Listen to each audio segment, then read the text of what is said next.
Salut et bienvenue dans le Mycélium. Je m'appelle Claire et sur ce podcast, je te partage mes lectures et mes apprentissages pour nourrir nos réflexions, décristalliser nos idées reçues, se mettre à la page sur les questions de féminisme, de diversité et d'inclusivité dans toutes leurs ramifications. À chaque fois, je te propose de suivre un nouveau filament du Mycélium pour voir où il nous mène. C'est parti pour l'épisode du jour. Avant de se lancer dans le vif du sujet, petite annonce.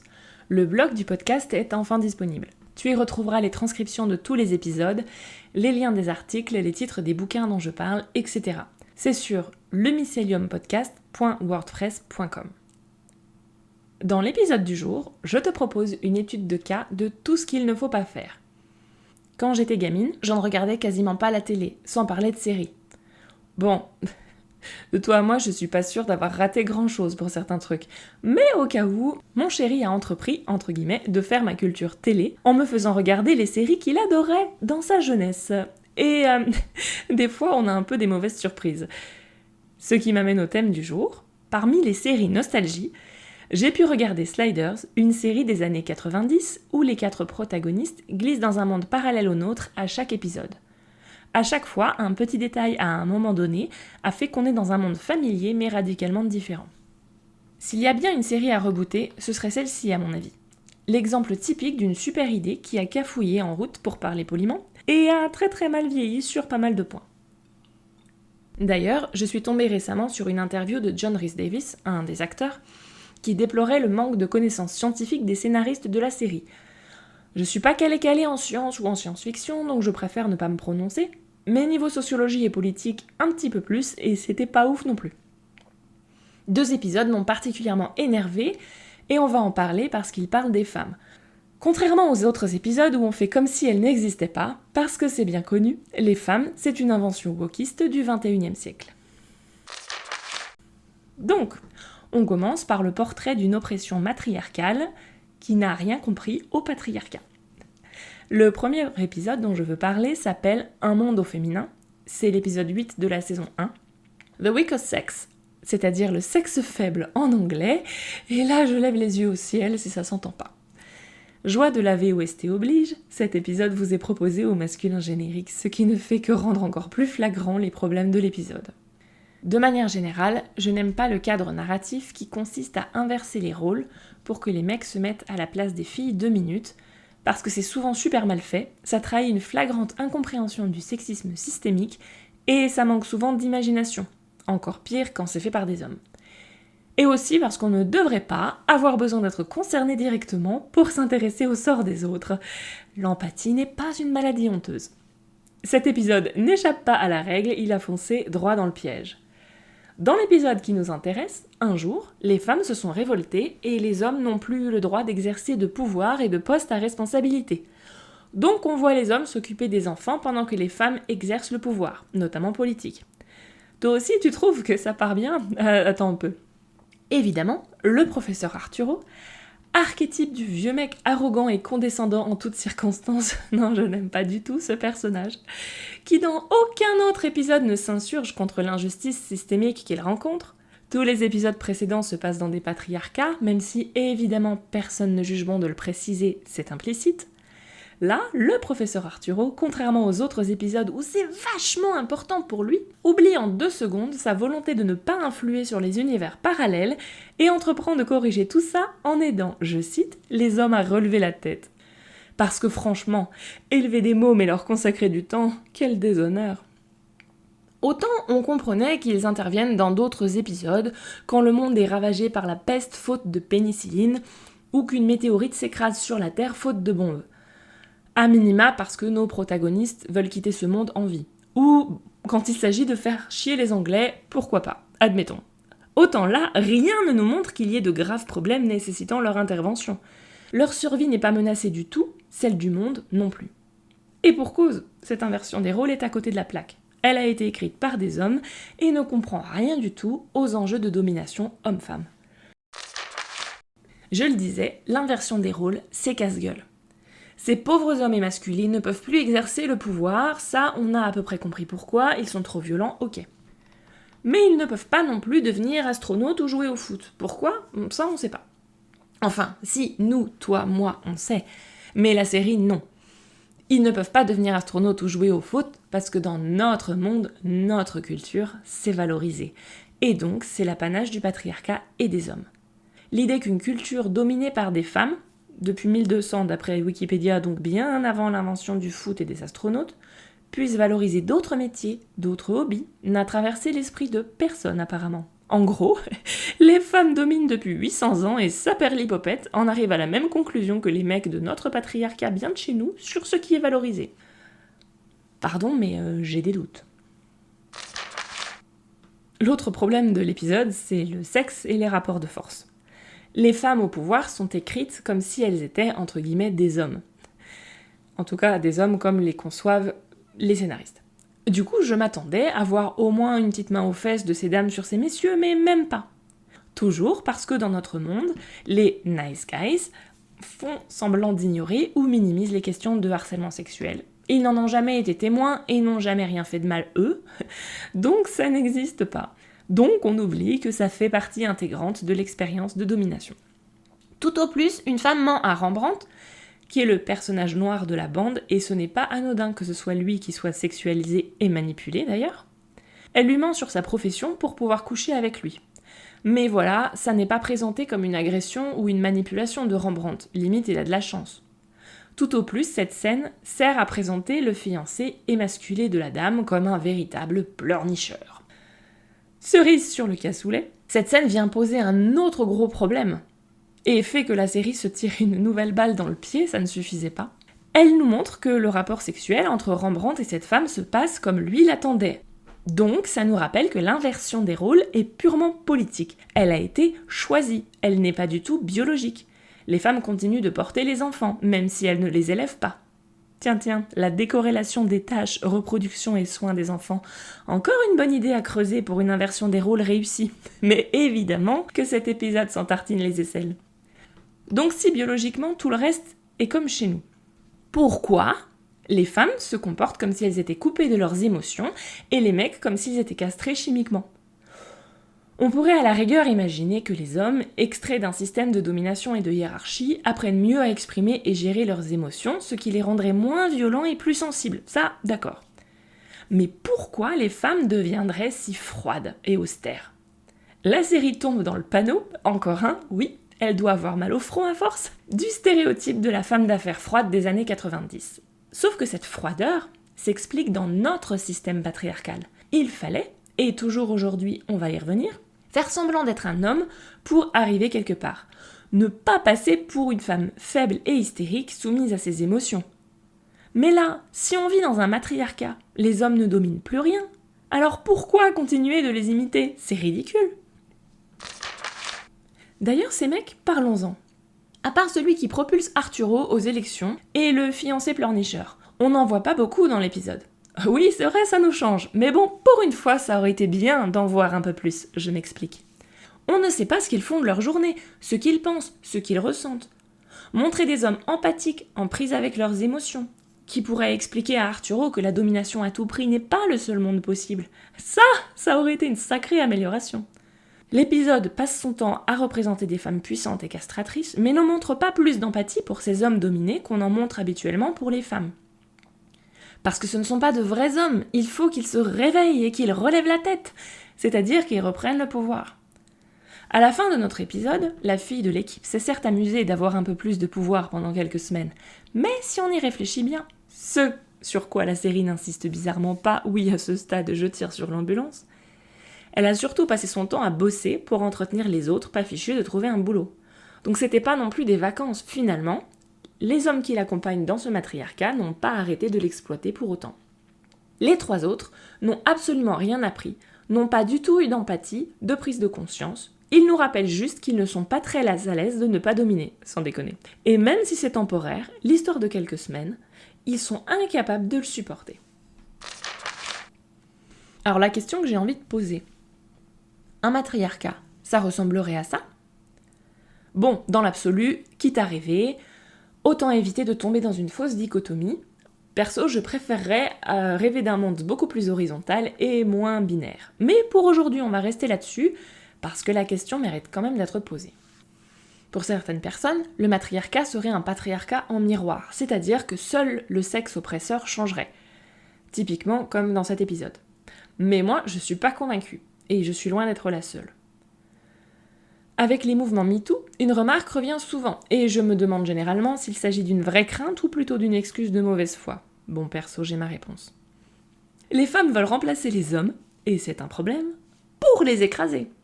En vrai, ces hommes, et les scénaristes de cet épisode aussi, ont visiblement peur que si les femmes prennent le pouvoir, elles les traitent comme eux traitent les femmes. Ce qui en dit des kilomètres sur la façon dont ils conçoivent les femmes, mais rien de rien sur les potentiels d'un matriarcat. Je reste convaincue que si on ne vivait pas dans un système de domination hiérarchique avec la sainte trinité du patriarcat, du capitalisme, du colonialisme, si la vie c'était pas un concours de... si les femmes exerçaient la réalité du pouvoir, si demain on pouvait faire un grand plébiscite comme dans la série et faire table rase du passé, on aurait une organisation sociale très différente, beaucoup plus horizontale, beaucoup moins portée sur la domination et l'accumulation, beaucoup plus sur des valeurs d'entraide, d'amour, de solidarité, d'empathie. Dans cet épisode, non seulement on a les mêmes rapports de force mais inversés, mais on a aussi les mêmes immeubles ternes et phalliques, purs produits du capitalisme, les mêmes costumes gris et sans joie. Une seule anomalie, finalement, c'est des mecs qui changent des couches. Dans Les Grandes Oubliées, pourquoi l'histoire a effacé les femmes, Titiou Lecoq nous propose une autre vision du matriarcat. Je cite. « Il ne faudrait pas le penser en termes de domination. Une société matriarcale ne serait pas une société fondée sur la domination féminine, exact revers du patriarcat. Une société matriarcale se distinguerait précisément par son système égalitaire où aucun groupe ne serait soumis à un autre. Elle serait matrilocale, on vit dans la famille de sa mère, et matrilinéaire, la filiation se fait par la mère. C'est selon cette définition que certaines organisations sociales peuvent aujourd'hui être qualifiées de matriarcales. J'aime beaucoup cette conception qui me paraît assez juste. On a valorisé de plus en plus au fil des générations et des sociétés la loi du plus fort. La force physique qui légitime ensuite les inégalités, la domination, l'accumulation des richesses, l'individualisme. Toujours plus loin, toujours plus haut, toujours plus fort. Et si ça te plaît pas, t'avais qu'à te battre, être plus fort, etc. Et tant que c'est ce qui est toléré, ça perdure. Mais si ce n'était pas socialement acceptable, si on faisait un grand plébiscite qui dit que la violence c'est non et que tout le monde est d'accord là-dessus, on l'oublie ça. Ce qu'on juge socialement acceptable ou non, que ce soit l'homosexualité, la peine de mort, la sorcellerie, l'inceste ou la raclette champagne, ça façonne notre société. Et donc, si la violence masculine est socialement inacceptable, ça change tout.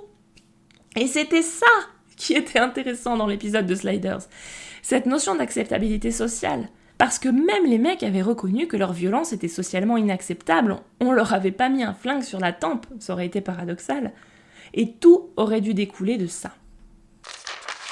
On l'avait vu dans l'épisode 1, le patriarcat est un processus de séparation de l'esprit et de la chair, de la nature et de la culture, de l'homme et de la femme.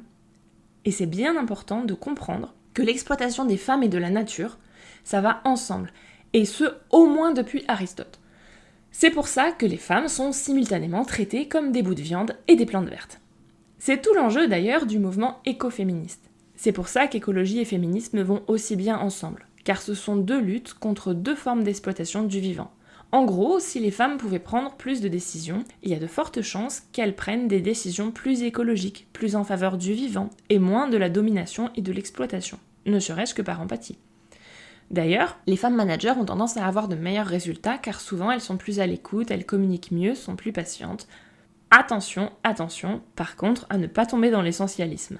Oui, il existe aussi des femmes patriarcales, pour reprendre l'expression de Bell Hooks, et des hommes à l'écoute. Mais du coup, si ces caractéristiques sont accessibles à tout le monde, ça veut dire qu'on a d'autant moins d'excuses pour les valoriser plutôt que d'autres.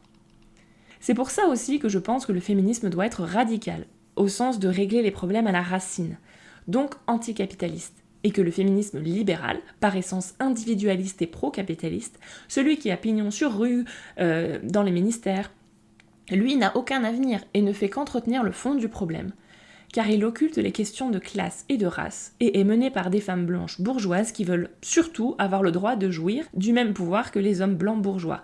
Et si ça te rappelle quelque chose, c'est sans doute les femmes de l'épisode dont on est en train de parler.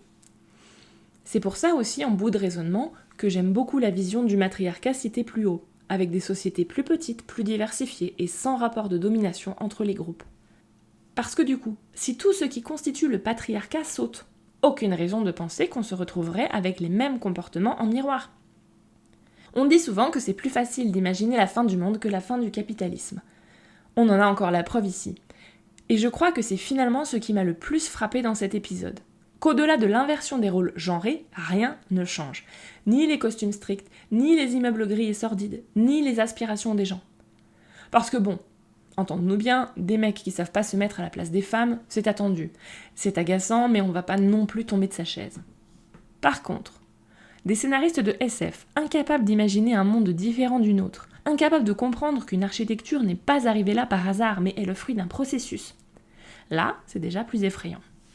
Dans Au commencement était une nouvelle histoire de l'humanité, David Graeber et David Wengrow nous répètent beaucoup que c'est un signe de manque d'imagination terrible que de penser que tout a toujours été comme ça, parce que c'est comme ça aujourd'hui, et de ne pas être capable d'imaginer autre chose. Et franchement, ne pas être capable d'imaginer autre chose, c'est quand même dommage pour une série de SF. Ce qui m'amène à la volonté de changer. Selon le titre du livre de Bell Hooks, que je te recommande chaudement si les graines que je vais semer ici t'intéressent. Dans l'épisode de Sliders, on a une fausse dichotomie. Soit on peut avoir le pouvoir, soit on peut avoir les émotions. Et c'est vrai dans notre société. Pour avoir du pouvoir professionnel, les femmes doivent sacrifier leurs émotions et passer pour froides et insensibles. On dit que se produit un échange chaleur-compétence.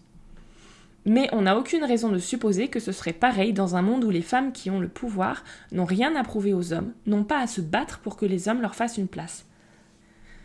Et autre occasion manquée de la série, elle aurait pu se demander à quoi ressemblerait une société dans laquelle on n'apprend pas aux garçons dès le plus jeune âge à étouffer leurs émotions et à haïr les femmes.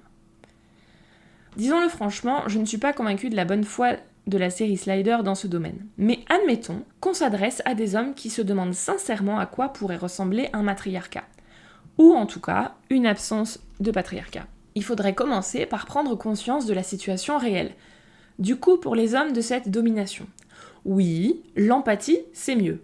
Mais quand on n'a jamais appris à faire preuve d'empathie, qu'on n'a jamais été éduqué pour ça, je pense que c'est mieux de repartir de soi que de ne rien faire du tout. Donc les hommes doivent comprendre ce coup, l'incapacité d'accéder à l'amour, qu'il soit romantique ou filial, puisqu'il ne peut pas vraiment y avoir d'amour égalitaire dans une société de domination. Le fait de ne pas pouvoir exprimer ses émotions, les injonctions à la performance sans jamais se demander ce qu'on aurait vraiment eu envie de faire. Le fait de comprendre que quoi qu'il fasse, veuille ou pense, quand il rentre dans un groupe de femmes, l'énergie change et que ça suscite souvent en face de la peur ou une tendance à s'auto-censurer. Et oui, c'est injuste, mais le changement ne peut pas être individuel. Plutôt que de se moquer quand on utilise soi-disant le terme patriarcat à toutes les sauces, comprendre comment ce patriarcat, justement, se glisse absolument partout, et comprendre que le féminisme n'est pas une affaire de femmes. C'est le minimum syndical pour avoir un raisonnement qui repose sur autre chose que du vent ou des peurs infondées, qu'on doive écrire un épisode de SF ou un commentaire sur Internet. Et aussi, arrêter de prêter aux femmes des intentions aussi mauvaises que celles du patriarcat. Pour conclure et en revenir à Sliders. Au final, cet épisode trahit le manque de compréhension des scénaristes et, entendons-nous bien, de beaucoup de gens, pas juste eux. Le patriarcat, ce n'est pas juste le fait que des femmes élèvent les enfants et que des hommes deviennent astronautes et occupent tous les métiers valorisés. Le patriarcat, c'est insidieux. C'est n'avoir de la valeur que tant qu'on peut se reproduire et qu'on est joli. C'est avoir peur des agressions, sexuelles ou non, dès qu'un homme entre dans une pièce. C'est se faire rabaisser constamment, c'est devoir faire double journée, c'est devoir marcher sur les autres femmes pour arriver en haut de la pile parce que les places sont chères. Bref, cet épisode nous rappelle bien qu'il ne faut pas oublier que tout est lié. Le droit, la langue, l'économie, le temps, le travail, l'amour, le sexe, l'éducation, les rapports de domination, la culture, l'architecture. Et que si on change un truc, on change tout par ricochet. Comme je le disais en début d'épisode, on trouve un autre épisode à côté de la plaque dans la saison 2. Pour celui-ci, j'ai eu moins matière à pousser l'analyse au-delà de ce que j'ai déjà fait ici, ce qui fait un épisode beaucoup plus court. Donc j'ai décidé exceptionnellement de te proposer la semaine prochaine un épisode bonus en complément de celui-ci, un peu moins fouillé mais pour le compléter, parce qu'il y a quand même 2-3 trucs qui méritent qu'on en parle. À la prochaine fois! M'ont inspiré pour cet épisode La volonté de changer, les hommes, la masculinité et l'amour de Bell Hooks, Les grandes oubliées, Pourquoi l'histoire a effacé les femmes de Titiou Lecoq, Au commencement était une nouvelle histoire de l'humanité de David Graeber et David Wengrow, et l'interview de John Rhys Davies. Les scénaristes de Sliders n'y connaissaient rien à la science-fiction sur Télérama. Voilà pour l'épisode du jour. Si tu as des questions, des suggestions ou envie de papoter, on peut discuter sur Instagram ou par email. Ce podcast est réalisé bénévolement, donc tu peux le soutenir en faisant un don sur Tipeee si tu peux te le permettre. Ça m'aidera à couvrir mes coûts, oui, acheter des livres et des croquettes pour mes 5 chats. Et sinon, si ce podcast te plaît, tu peux le soutenir en l'envoyant dans les étoiles, 5 de préférence, et en le faisant voyager autour de toi.